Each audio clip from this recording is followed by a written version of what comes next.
मुख्य सिद्धांतों का वर्णन करो। क्या है विदेश नीति?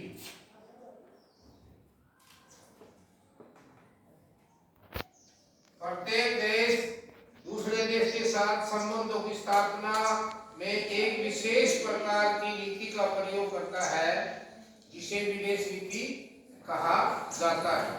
जिस प्रकार एक देश दूसरे देश के साथ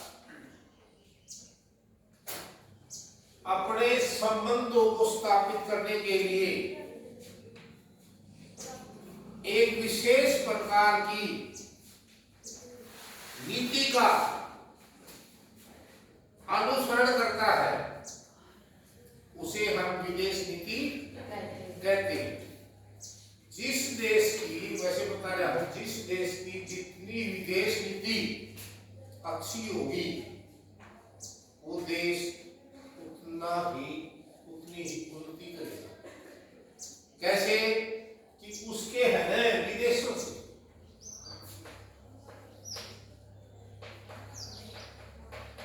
विदेशों के साथ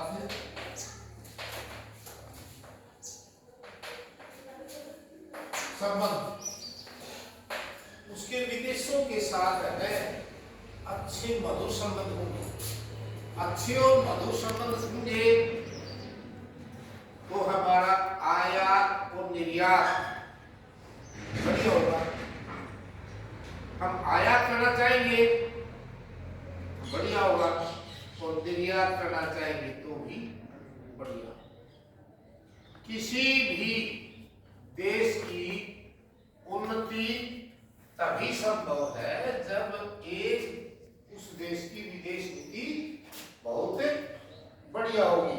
विदेश नीति उन सिद्धांतों और सपनों का समूह है जो राष्ट्र के हित के लिए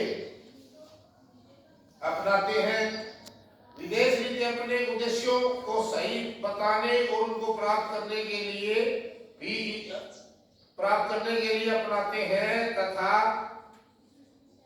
विदेश नीति का अनुसरण एक राष्ट्र दूसरे राष्ट्र के साथ अपने संबंधों को स्थापित करने के लिए करता है। अब यह बात समझ में आई बेटा, विदेश नीति क्यों है? जब एक राष्ट्र दूसरे राष्ट्रों के साथ अपने संबंधों को स्थापित करने के लिए जिस नीति का अनुसरण करता है, जिस नीति को अपनाता है उसे हम विदेश नीति कहते हैं। अब आ गया विदेश नीति के मुख्य सिद्धांत।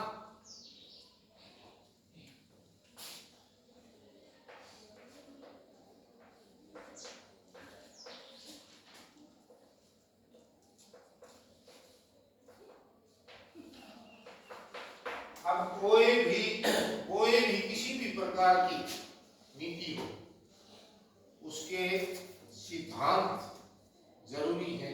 अब भाई वह विदेश नीति है किन किन सिद्धांतों पर आधारित है, हमें कौन कौन से सिद्धांत हैं वो अपनाने चाहिए जिससे हमारी विदेश नीति फलीभूत हो। नंबर 1 है गुटनिरपेक्षता और इसमें नंबर 1 पर आ गया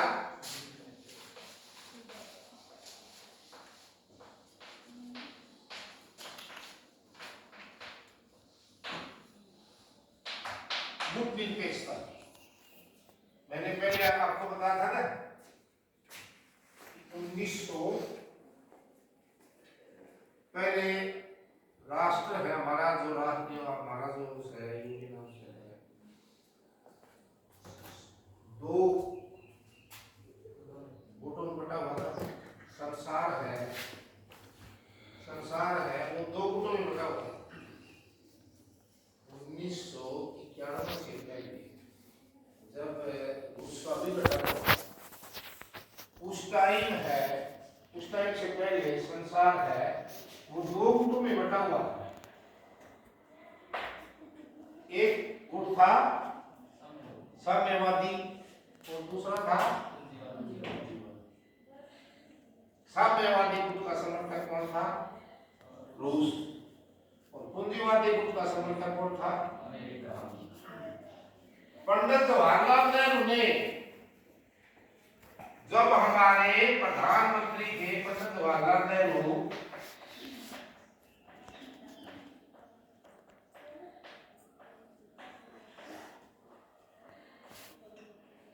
पंडित जवाहरलाल नेहरू ने गुट निरपेक्षता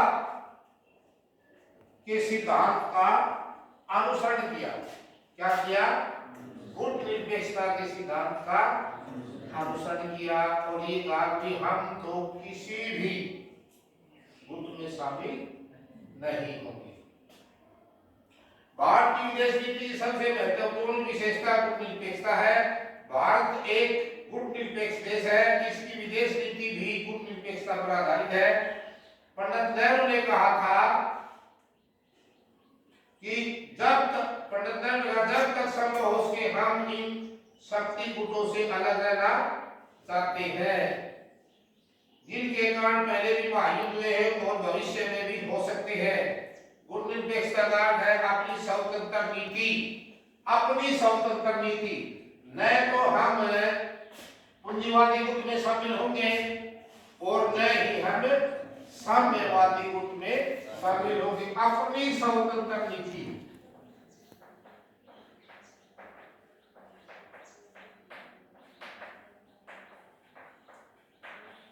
अपनी स्वतंत्र नीति का अनुसरण करेंगे। हम मान लिया किसी गुट में शामिल होंगे तो वो गुट क्या करेगा कि हम कहेंगे आपको ऐसा चलना पड़ेगा, हमारा अनुसरण करना पड़ेगा ना। तो सब पंडित जवाहरलाल ने कहा कि हम तो गुट निरपेक्षता का अनुसरण करेंगे। क्या करेंगे? गुट निरपेक्षता का अनुसरण करेंगे और अपनी स्वतंत्र नीति अपनाएंगे। अपनी स्वतंत्र नीति अपनाएंगे।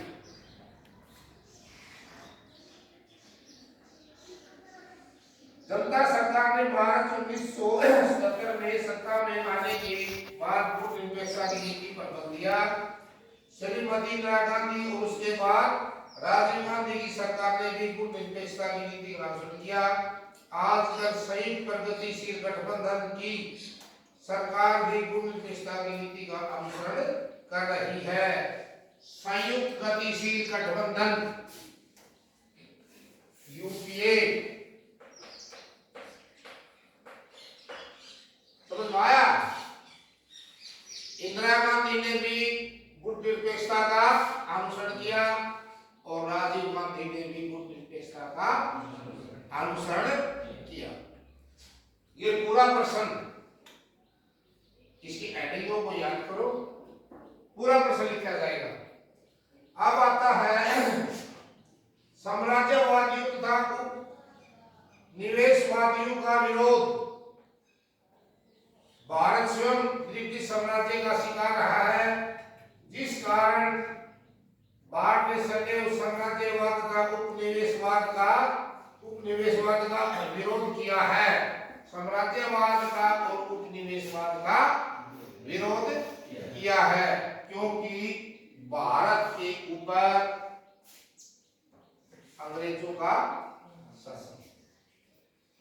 अब आता है नंबर 3 पर जाति रंग व भेदभाव की नीति के विरुद्ध।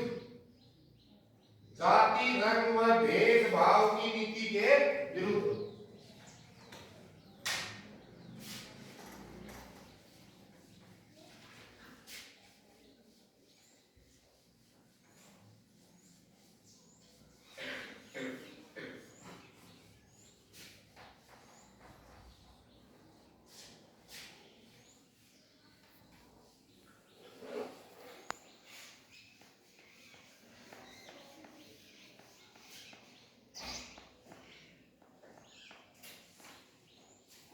जाति रंग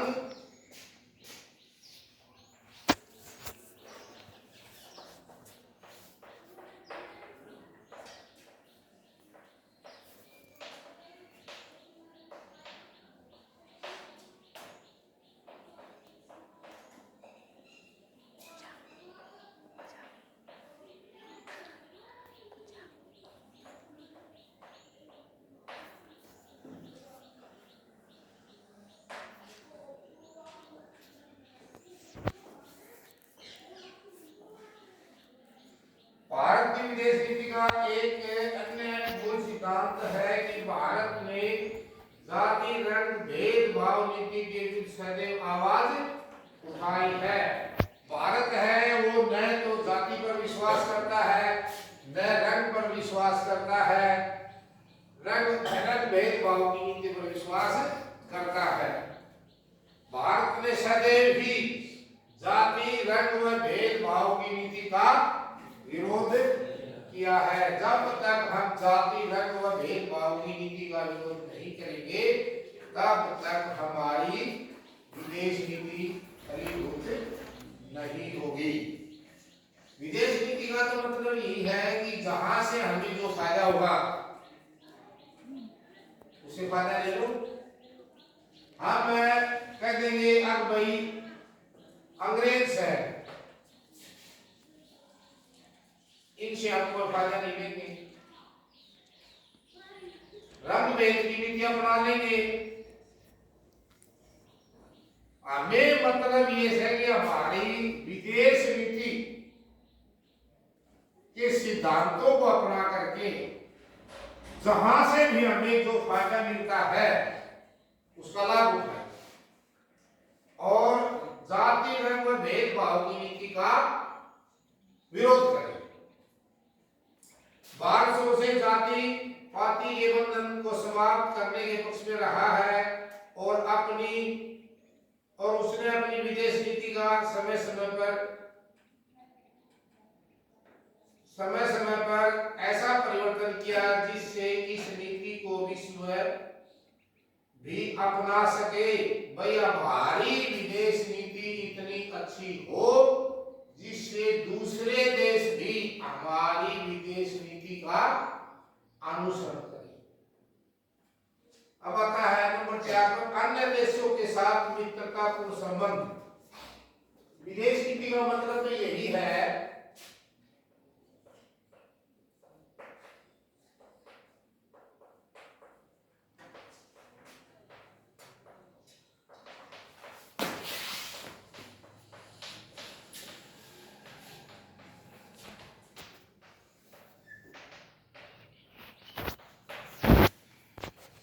हमारे दूसरे देशों के साथ मित्रतापूर्वक संबंध स्थापित होंगे जब तो हमें कोई अपनी चीज देगा या हमारी चीज लेगा।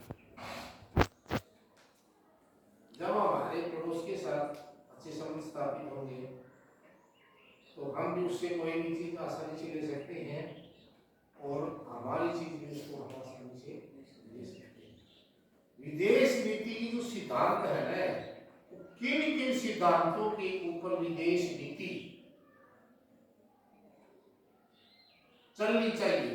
अब ये कहते अन्य देशों के साथ मित्रता पूर्वक संबंध स्थापित करना। जब हम दूसरे देशों के साथ हमारे मित्रता के संबंध स्थापित होंगे तभी हमारी विदेश नीति फलीभूत हो सकती है। भारत की विदेश नीति की एक अन्य विशेषता यह कि भारत विश्व के अन्य देशों से अच्छे संबंध स्थापित करने के लिए सदैव तैयार रहता है। भारत ने न केवल मित्रतापूर्ण संबंध एशिया के देशों से ही बढ़ाए हैं बल्कि उसने विश्व के अन्य देशों से भी संबंध बनाए हैं। विश्व के जो अन्य देश हैं उनके साथ भी उसने अपने संबंध बढ़ाए हैं। क्यों बढ़ाए हैं? कि अपनी विदेश नीति को आगे बढ़ाने के लिए। जब हम विश्व के अन्य देशों के साथ संबंध स्थापित करेंगे तभी हमारी विदेश नीति है वो फलीभूत। और एक देश को आगे बढ़ाने के लिए जितनी उसकी विदेश नीति सफल होगी वो देश उतनी ही उन्नति करेगा। क्यों? अच्छी विदेश नीति होगी तो विश्व के राष्ट्रों के साथ अच्छे संबंध स्थापित होंगे। अच्छे संबंध स्थापित होंगे तो हमारे आयात और निर्यात के रास्ते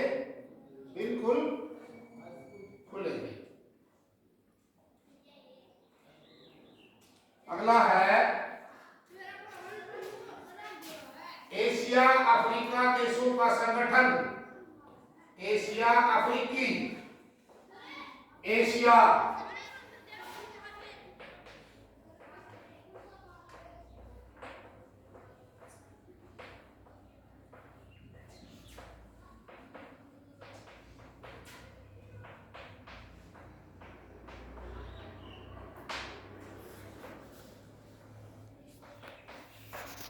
एशिया अफ्रीकी देशों का संगठन।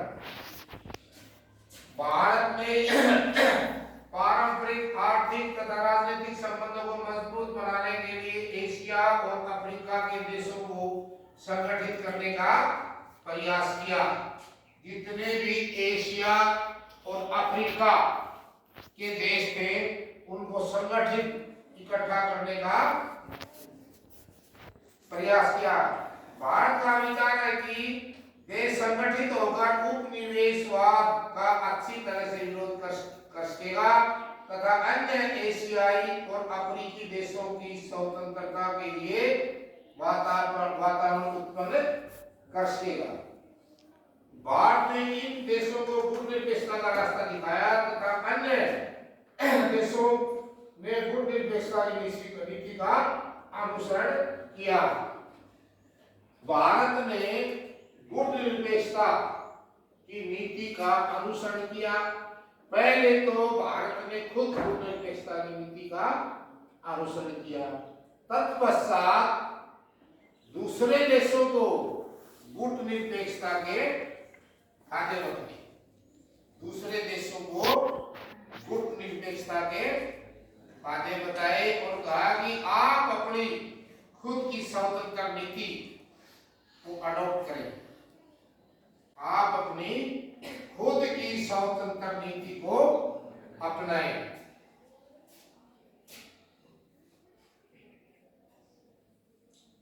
और इस प्रकार गुटनिरपेक्ष देशों का एक गुट बन गया।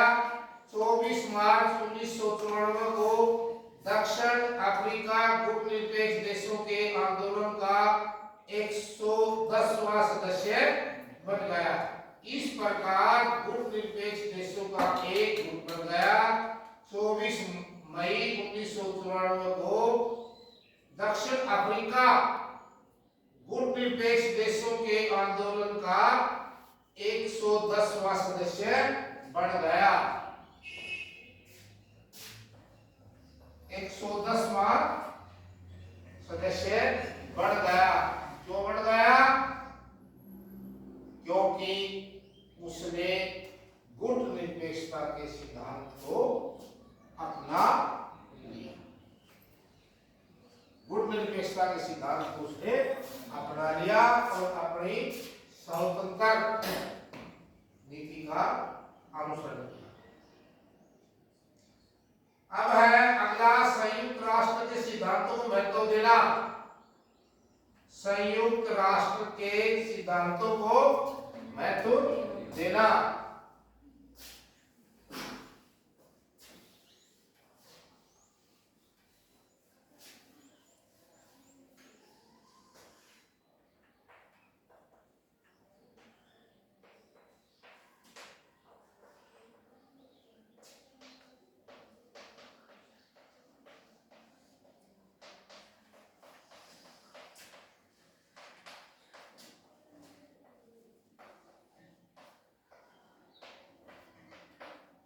आपने जितने भी हेडिंग लिखने हैं इनका अंडरलाइन जरूर लिखना है, अंडरलाइन जरूर करना है हेडिंगों को बहुत अच्छा दिखाने के लिए।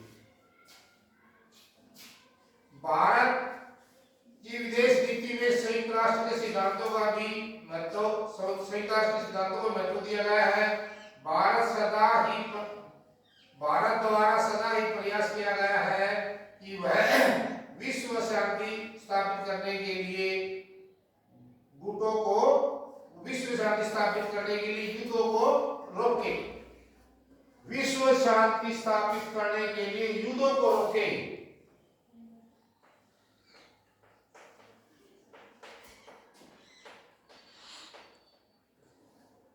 विश्व संसार संसार में शांति स्थापित करने के लिए युद्धों को रोके। और ये तभी संभव है जब हम एक गुण निरपेक्षता की नीति का, गुण निरपेक्षता के सिद्धांत का अनुसरण करेंगे। हम खुद ठीक होंगे तभी तो हम दूसरे को कहेंगे कि आप भी ठीक रहो, ठीक है ना।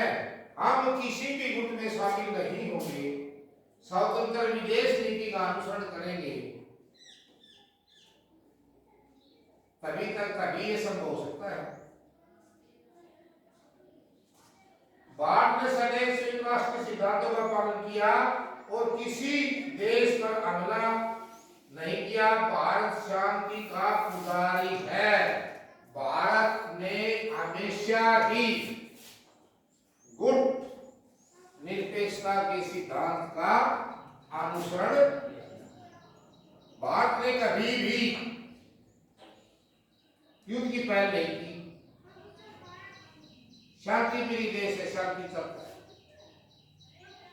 शांति प्रिय देश है और शांति चाहता है।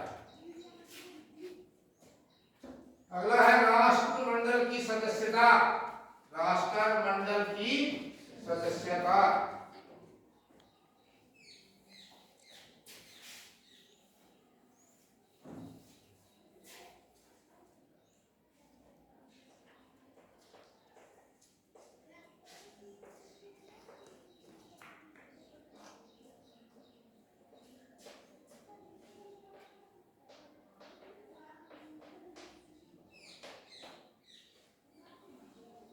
राष्ट्रमंडल की सदस्यता, विदेश नीति के लिए राष्ट्रमंडल की सदस्यता होना भी जरूरी है। भारत की विदेश नीति की एक महत्वपूर्ण विशेषता राष्ट्रमंडल की सदस्यता है। राष्ट्रमंडल की सदस्यता ने भारत को अंतरराष्ट्रीय राजनीति में अधिक प्रभावशाली भूमिका अदा करने योग्य बना दिया। जो कहता है कि अंतरराष्ट्रीय राजनीति में अधिक प्रभावशाली, अंतरराष्ट्रीय राजनीति में अधिक प्रभावशाली बनाने के लिए क्या कर दिया? अंतरराष्ट्रीय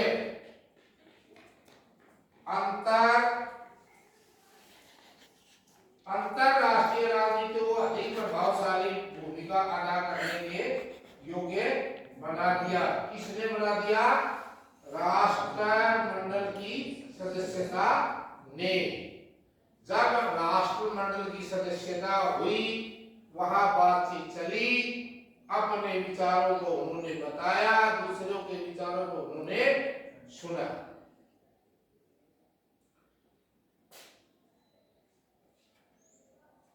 अगला है अंतरराष्ट्रीय राजनीति में भारत तटस्थ नहीं। अंतरराष्ट्रीय राजनीति में यद्यपि भारत की विदेश नीति का मुख्य आधार गुट निरपेक्षता है, परंतु इसका अभिप्राय यह नहीं है कि भारत अंतरराष्ट्रीय राजनीति में बिल्कुल भाग नहीं लेता है। भारत किसी गुट में शामिल न होने के कारण ठीक को ठीक और गलत को गलत कहता है।